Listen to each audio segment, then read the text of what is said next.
Hello, my name is Scott and I am the author of a new comedic sci-fi book called The Time Diary, and I'm recording it now because some people don't like actually reading books and I'd rather listen to an audiobook.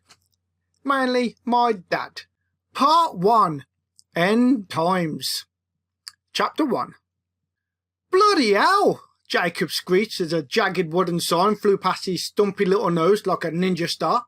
He had barely stepped out of the pub before the monstrous storm that had erupted out of nowhere launched a brutal assault on him. The howling wind shoved him backwards with a relentless force, while icy cold rain whipped at his face. His rather short legs strained to get him back outside, though the storm did all it could to prevent him from escaping the grotty bar his family had recently acquired. Desperate, Jacob screamed for help. Now, inside the royal ships, his twin brother remained comfortably seated, nice and dry, seemingly without a care in the world. In stark contrast, Jacob already looked like a contestant in the 1980s wet t-shirt competition. "Jesus, Bike Miller!" shouted Jacob. "One sign's already flown off the wall and almost took me a bleeding noggin with it. Do you actually fancy giving us a hand saving the other ones?" Now, despite all the begging, Miller showed no sign of leaving the bar stool he'd been plunked on for the last few hours. Most 18-year-olds were out having a good time. Well, if he couldn't be doing that, at the very least he could avoid having a terrible time. Just because his brother had been stupid enough to go get his arse smacked by what actually looked like a twister, why should he? It was bad enough being stuck in this godforsaken chocolate starfish of a town without being blown out to sea for good measure. Now, the better life by the Devonshire seaside that the twins' father had promised the whole family wasn't exactly living up to expectations. Mind, it would have been more surprising if it had. However, the move had at least been a good escape from Brum. Birmingham for all of those unfamiliar with the nickname of the UK's second city. Anyway, but that's a story for another time. Once again, Jacob bellowed through the howling wind, the lashing rain and the war drums of thunder. But Miller didn't budge. Sure, Jacob could concede that all the noise might steal away some of his cries for help, but the pub's double front doors had been smashed open only minutes ago. He alone had valiantly ventured out into the black hole of a night to rescue the new signs he spent all week lovingly painting. Now, you would think his brother might just take an interest in what was happening to him. But no, not Miller. Instead, his twin remained glued to the news while feeding the pet hamster, Mr. Shippy, who lived in his shirt pocket. Despite his desperate hopes, Jacob knew he would get no help from Miller, and so he persevered through the rain that felt like a tsunami of water crashing over him.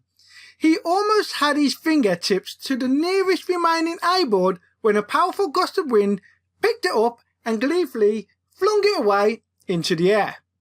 As Jacob screamed every expletive he could remember at whatever force was behind his torment, he noticed that actually the weather was really weird. It appeared that all of the rain, the lightning too, the gale force wind, it was all coming from a single spot directly over their pub. In fact, it seemed to be coming from whoosh. His attention was swiftly diverted as the A-board came back around and yet again just missed his head.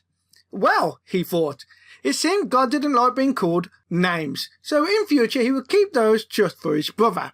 He really should go back inside, but he desperately wanted to save the last remaining sign he'd painted. How else would the local yokels know about his amazing promotional ideas, like blind date for actual blind people? He would round up all the local uglies and tell them that for the price of a beer, they might actually find love. They could meet folk who really meant it when they said that they were more interested in personality than looks. However, having run out to save the boards from the storm, Jacob was now suspecting he might not be around to enjoy any of his guaranteed successes, as the wind would no doubt carry his short arse off the arse any second. "Miller!" he yelled, more panicked now. He could feel the wind literally lifting him off his little feet. He frantically grabbed hold of the door handle to stop himself being blown over the cliff edge that the pub was precariously perched on. "Can you please help Hang on a minute, Jay, Miller sniped back over his shoulder. Inside the roll ships, Jacob's twin tried hard to hear what the news lady was saying.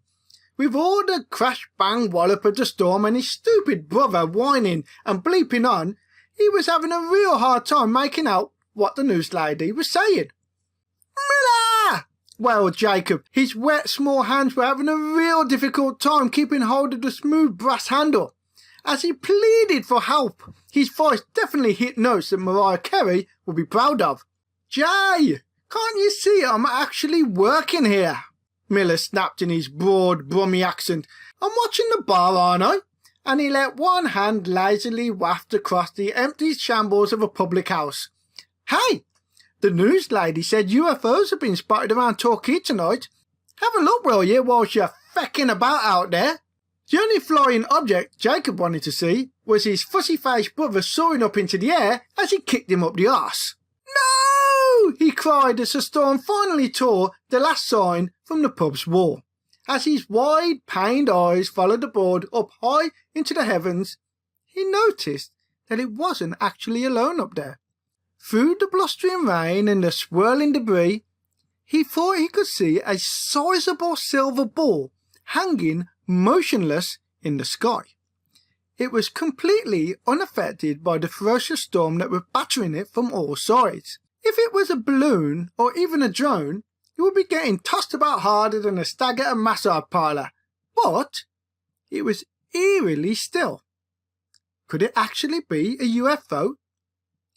Jacob swiped the rain pooling in his eyes and squinted to see better, but no sooner as he fizzed focus, a flash of lightning briefly blinded him. When his vision returned, the object was gone. Miller! Miller! Miller! No reply from his twin. Miller! There's a UFO out here! I can see one! I can see one! It's right outside! Suddenly, his little brother, who was exactly the same age as Jacob but was also little, scuttled up right next to him. He saved himself from being snatched up by the villainous weather by keeping a firm grip of the stained curtains either side of their entrance doorway. Where, Jay? Where's the UFO? Begged Miller. I can't exactly point it out when I'm holding on for dear life, can I? Answered Jacob angrily. With a well-practiced roll of his eyes, Miller grabbed hold of his twin and heaved him back inside. The pair of them went crashing into the soggy carpet. Miller might not notice one more blemish on his rather tatty work shirt, but Jacob prided himself on being dressed to impress, for he was a serious businessman. Miller sat up and checked that Mr. Shippey hadn't been squished, and then he turned to his brother. So, where is it, Jay? For a second, Jacob felt a surge of excitement and an eagerness to tell Miller what he had seen. But then common sense quickly prevailed. Any mention of UFOs would no doubt spread amongst the common people, and it would seriously tarnish the respectable, professional image he was trying to cultivate for himself. Mention aliens and it wouldn't take long for the jokes to start. He'd soon be known as the probe guy. Within a week there'd no doubt be rumours about him running around the moors, pantless, hoping for a third close encounter. So Jacob swallowed his enthusiasm and remembered his anger. There's no UFO, you bleeding idiot! I just needed you to help me get back in! Oh, quit being a bloody soak. It ain't that bad out there, sulked Miller. True, it's dying down a little bit, but if I hadn't grabbed hold of the door, I'd be somewhere over the rainbow by now, said Jacob. Whatever, Jay, so you didn't see nowt? Asked the disappointed Miller. Nothing covered than all my bloody hard work being fed to the sea, Jacob groaned. We might as well shut up. I don't think any poor sub would make it a couple of feet outside their own house without being blown arse over tit. Well, this perked Miller right up. Roger that, Jay, he replied with a spark of glee. He was eager to race off upstairs and break out the dad-soul telescope. If there were UFOs out there, he was going to find them. People just can't appreciate how hard we boss you would work, you know, Miller mused. Ho, ho, ho, Jacob laughed bitterly. You're not going anywhere, you lazy arse muppet. You can grab them up and actually earn your wage for a change. I am absolutely fed up of doing everything around here. I've spent all day cleaning every last drop of your homebrew from the pipes. Had anyone actually drunk any of that stuff, we'd be looking at 20 years for murder. Well, I guess it's a good thing that we don't have any customers then, snarked Miller, who really was eager to get away and spot any interstellar visitors before they decided to go home. We have some, snapped Jacob, such as Pie Guy. Miller gave the mop a double take and shuddered. He knew what was coming next. Jacob continued. Pie Guy was in the loo earlier today and is blocked again. Who the bloody hell put you in charge, J-Balls? Asked Miller, incredulous that his night was possibly in danger of being stolen from him. Mum did, squeaked Jacob, instantly losing the respectable businessman aura that he was so desperately trying to create these days. Once more, he found he had automatically reverted back into the bickering, whiny twin he'd always been. Well, I missed that bloody memo, returned Miller venomously, eagerly ready to entrench himself into a war of attrition. He knew from well-practiced experience that if he engaged in a long enough battle of words, his brother would eventually stomp off exasperated and definitely be the one to stick his arm down the shitty U-bend. However, interrupting the ensuing brotherly argument was the sharp ding of the brass bell as the front doors once again flew open. Normally, this sound heralded the arrival of a rare customer, but instead it now welcomed screaming wind and machine gun rain that came to invade the bar for a second time. Joining the penetrating chaos were the snap, crackle and pop of lightning. However, the vicious weather was not alone. Being pushed along and shoved into the pub by the furious gale force wind was a plump, spectacled, youngish man who looked thoroughly harassed and disorientated. Dressed like an accountant, though minus a must-needed suit jacket, he was soaked through. He had all sorts of muddy and bloody debris covering him, and he also had a very nasty, bloody cut above one eye. He had the appearance of someone who had accidentally stumbled into no man's land before managing to escape into the twins' pub. The strange-looking fellow quickly staggered towards the bar. His wet white shirt was completely see-through, allowing the lad to witness the unedifying sight of his moves jiggling as he stumbled, lurched, and collapsed bodily onto the bar countertop. The twins made their way over to the slumped gentleman with an edge of weariness. Can we help you, mate? Asked Miller, somewhat concerned for the stranger's well-being. Jacob, however, narrowed his eyes at the muddy mess that the fellow had dragged across the carpet that he'd only cleaned a few hours ago. The man lifted his damp, gore-flecked face from the bar and looked at the brothers with an expression of pure dread. No one can help me. No one can help any of us. We're all buggered.